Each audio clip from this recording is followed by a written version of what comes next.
मुलाकात होती है अमेरिका के राष्ट्रपति डोनाल्ड ट्रंप और भारत के प्रधानमंत्री नरेंद्र मोदी के बीच में। लेकिन इनके बीच बात होती है तीसरे की और तीसरा मजा मार ले जाता है। और ये तीसरा है कौन? और एक ऐसे आतंकवादी के समर्पण के बारे में बात होती है जिसको अमेरिका भारत को सौंप रहा है, जो भारत के मुंबई हमले का मास्टरमाइंड है। और इस आतंकवादी के जरिए भारत पाकिस्तान में बैठे आतंकवादियों को सजा दिला सकता है। क्या टैरिफ वार का सबसे बड़ा निशाना चीन है? और क्या रूस और यूक्रेन की जंग को समाप्त करने में भारत क्या कर सकता है? क्योंकि अमेरिका का मानना है कि भारत के बिना यह जंग समाप्त नहीं हो सकती है। भारत का स्टैंड क्या है? क्या अगली खेप में भी प्रवासी भारतीयों को जंजीर व हथकड़ियों में जकड़ करके भेजा जाएगा? इन्हीं प्रश्नों का उत्तर जानने के लिए कृपया आप मेरे साथ बने रहिए। तो मित्र, आपका मेरे YouTube चैनल मेरे विचार में हार्दिक स्वागत व अभिनंदन है। अब हम उन प्रश्नों का उत्तर ढूंढने का प्रयास करते हैं कि जिन प्रश्नों का उत्तर ढूंढने के लिए अमेरिका के राष्ट्रपति डोनाल्ड ट्रंप और भारत के प्रधानमंत्री नरेंद्र मोदी एक दूसरे से मिलते हैं। जैसे ही दोनों डोनाल्ड ट्रंप और प्रधानमंत्री नरेंद्र मोदी एक दूसरे को मिलते हैं, एक दूसरे के शान में कसीदे पढ़ना चालू कर देते हैं। अमेरिका के राष्ट्रपति डोनाल्ड ट्रंप उनको कहते हैं कि आपका स्वागत है, और दोनों एक दूसरे से गले मिलते हैं। ट्रंप ने मोदी से कहा कि मिस यू लॉट, तो प्रधानमंत्री उससे कहां पीछे रहने वाले हैं। वह भी कहते हैं कि हम दोनों का मिलने का मतलब है एक और एक नहीं बल्कि 11 होता है। एक्सीलेंसी, मैं सबसे पहले तो एक बार फिर आपको देखकर बहुत यहां पे प्रसन्नता हुई है। मैं आपकी भावी विजय के लिए आपको बहुत बहुत बधाई देता हूं, ना सिर्फ मेरी तरफ से बल्कि भारत के 140 करोड़ भारतवासियों की तरफ से आपको बहुत बहुत बधाई हो। बहुत बहुत शुभकामनाएं। अमेरिका के डोनाल्ड ट्रंप और भारत के प्रधानमंत्री नरेंद्र मोदी लगभग 2.5 घंटे तक एक दूसरे से बातचीत करते हैं और 2 बार मीडिया को संबोधित करते हैं। इन दोनों के बीच में किन मुद्दों पर चर्चा हुई, इनको मैं शॉर्ट्स में बताने की कोशिश करूंगा और बाद में 3 प्रमुख मुद्दों पर चर्चा करूंगा। पहला है आतंकवाद पे चर्चा, दूसरा है टैरिफ वार और तीसरा है प्रवासी भारतीयों के भेजने का मुद्दा। तो मित्र, इन दोनों के बीच में जो बातचीत हुई है उसमें भारत की तरफ से 5 प्रमुख बातें कही गई हैं। पहला, कि भारतीय भाषा में विकसित भारत का मतलब है make in India again great होता है।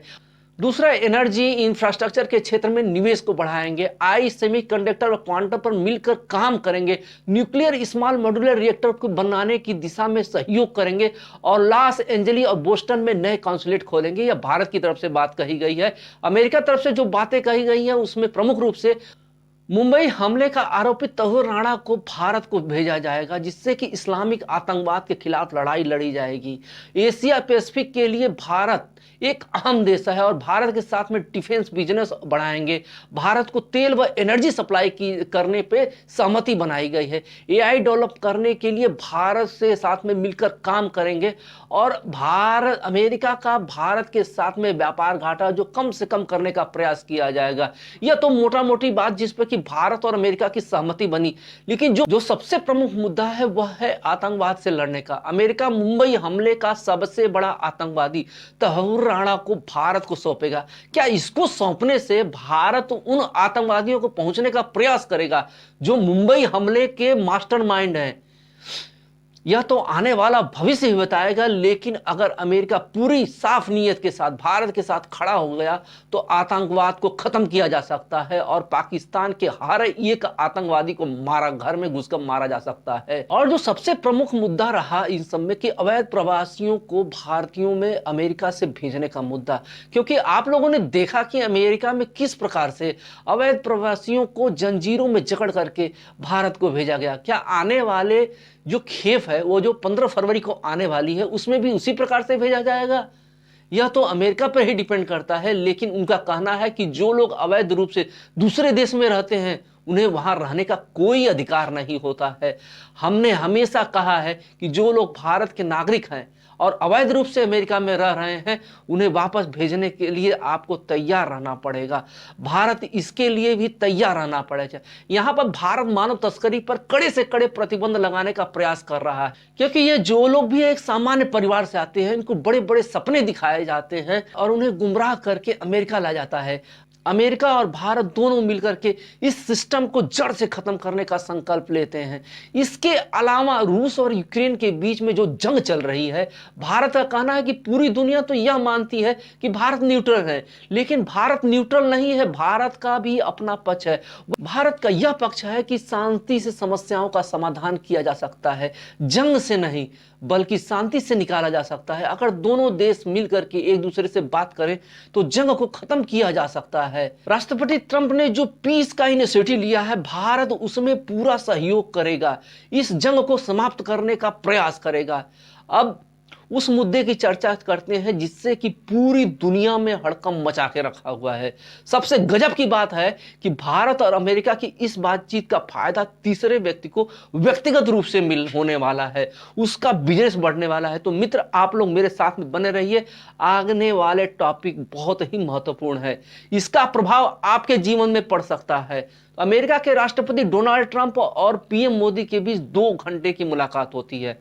भारत समेत सभी देशों पर रेसिप्रोकल टैरिफ लगाने का ऐलान होता है। रेसिप्रोकल टैरिफ मींस मतलब होता है कि जैसे को तैसा। टैरिफ लगाने से पहले हम लोग टैरिफ को समझने का प्रयास करते हैं। टैरिफ होता क्या है? टैरिफ का मतलब होता है कि बॉर्डर शुल्क या टैक्स लगाना होता है, विदेश से आने वाले सामानों पर लगाया जाता है। इससे घरेलू मार्केट में विदेशी सामान महंगे हो जाते हैं और टैरिफ से सरकार की इनकम बढ़ जाती है। और इसका दूसरा जो मकसद होता है, घरेलू प्रोडक्शन को बढ़ावा देना होता है और देसी उद्योग जो है उनकी रक्षा करना होता है। आप इन बातों को प्लीज ध्यान में रखिएगा, क्योंकि आने वाली पूरी स्ट्रेटेजी इसी पर डिपेंड करती है। डोनाल्ड ट्रंप ने भारत पर टैरिफ लगाने के बारे में क्या कहा? भारत में टैरिफ लगाने के मामले में सबसे ऊपर और कुछ छोटे देश हैं जो सबसे ज्यादा टैरिफ लगाते हैं, लेकिन भारत में टैरिफ बहुत अधिक है। उन्होंने एक एग्जांपल भी दिया कि मुझे याद है कि जब हार्ले डेविडसन भारत में मोटर बाइक नहीं बेच पा रहा था क्योंकि टैक्सेस बहुत ज्यादा थे, टैरिफ बहुत ज्यादा था, तो हार्ले को अपना प्रोडक्शन तक बंद करना, मजबूरन बंद करना पड़ा। टैरिफ से बचने के लिए उसने वहां पर फैक्ट्री भी लगाई, लेकिन ऐसा करने के बाद भी वो अपनी फैक्ट्री को नहीं बचा पाया। राष्ट्रपति चुनाव की जीत के महज 20 दिन के बाद ट्रंप ने ऐलान किया कि बस शपथ लेते ही कनाडा, मैक्सिको पर 25% और चीन पर 10% डायरेक्ट टैक्स लगाएंगे। ट्रंप के इस ऐलान भर से ही इस देश की करेंसियों में गिरावट आ गई। ट्रंप ने अपने दूसरे कार्यकाल में भी टैरिफ को लेकर बहुत आक्रामक है। यह उसका इस्तेमाल करके दूसरे देशों से अपनी शर्त मंगवाना चाहते हैं। ट्रंप की टैरिफ से जिन देशों पर प्रभाव पड़ने वाला, उन देशों में भारत, ब्राजील, यूनियन यूरोप इसमें शामिल है। टैरिफ के बारे में मैंने आपको पहले बता दिया है कि जैसे को तैसे की नीति पे चला जाता है। आखिर ट्रंप ऐसा क्यों कर रहे हैं? ट्रंप को टैरिफ लगाने से इतना आक्रामक क्यों है? इसकी सबसे बड़ी वजह है अमेरिका का व्यापारिक घाटा कम करने की, अमेरिकी कंपनियों की भलाई और दुनिया भर के देशों के व्यापार को संतुलन को ठीक करने के लिए ट्रंप ने यह कदम उठाया है। 2023 में अमेरिका को चीन से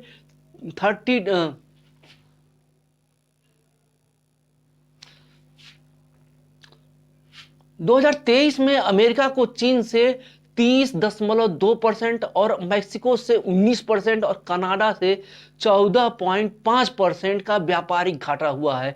कुल मिलाकर 3 देशों से 2023 में अमेरिका से 670 अरब डॉलर यानी करीब 40 लाख करोड़ का रुपए का घाटा हुआ है।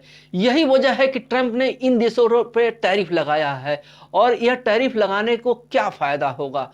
अमेरिका का क्या फायदा होगा? तो इससे उसका रेवेन्यू जनरेट होगा, दूसरा देसी कंपनियां विदेशी कंपनियों से मुकाबला कर पाएंगी।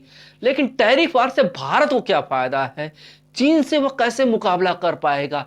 एक व्यक्ति को इसमें जबरदस्त फायदा होने वाला है, बस आप इंतजार कीजिए।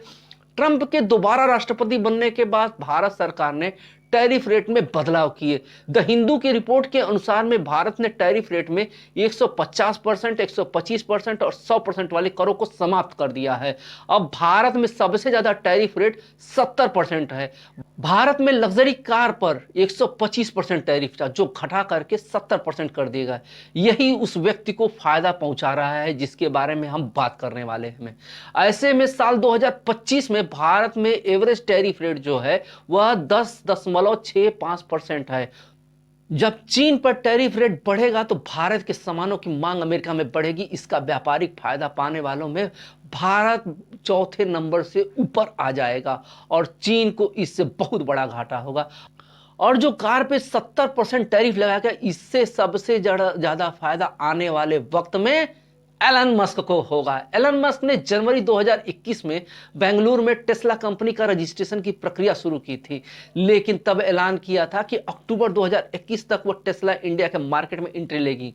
लेकिन हालांकि ऐसा हो नहीं पाया, क्योंकि कुछ महीनों बाद ही हाई डायरेक्ट ड्यूटी की वजह से टेस्ला इंडिया कंपनी के मार्केट में एंट्री रुकी हुई थी। इसके बाद 2022 में टेस्ला ने भारत में आने की इच्छा जताई, लेकिन तब कंपनी और सरकार के बीच में बात नहीं बन पाई।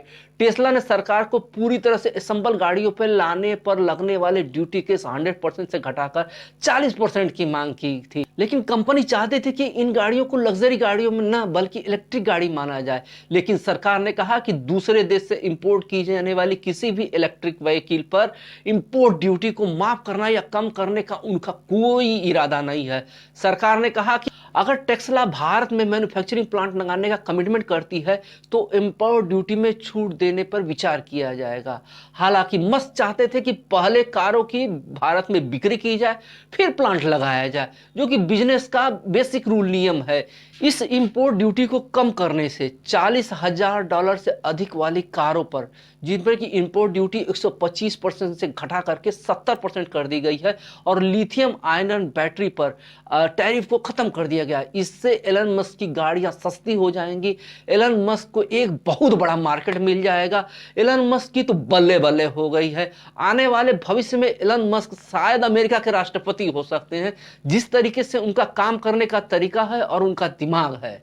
और दूसरा जो सबसे महत्वपूर्ण मुद्दा था कि 5 अगस्त को जब बांग्लादेश की शेख हसीना सरकार को अपदस्थ किया जाता है, तब यह माना जाता है कि सबसे बड़ी जो भूमिका है अमेरिका थी, लेकिन अमेरिका इससे साफ साफ इनकार कर देता है।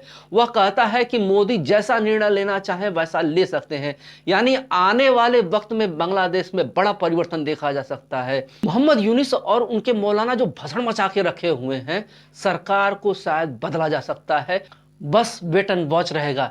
इसके बाद F-35 लड़ाकू विमान, जो कि 5वीं जनरेशन का विमान है, उसके बारे में चर्चा की गई। इस प्लेन को 2006 में बनाना स्टार्ट किया गया। 2015 में अमेरिकी वायुसेना में यह शामिल हो जाता है। अमेरिकी रक्षा विभाग पेंटागन के इतिहास में सबसे महंगा विमान है, वह है F-35। अमेरिकी F-35 पर 2.5 मिलियन डॉलर यानी करीब 715 करोड़ रुपए खर्च आता है। इसकी खासियत क्या है?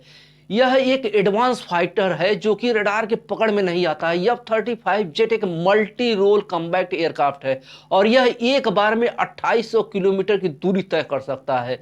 F-35 फाइटर जेट में दर्जनों मिसाइलें लगाई जा सकती हैं और एक बार में यह 70,000 किलो का वजन उड़ान भरने की क्षमता रखता है।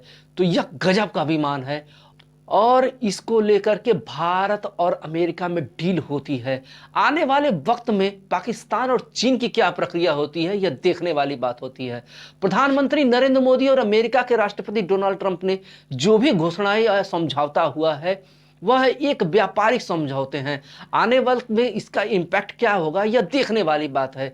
बाकी अमेरिका की जो करना चाहता है वह करता है, बस लोग तमाशा देखते रह जाते हैं। धन्यवाद।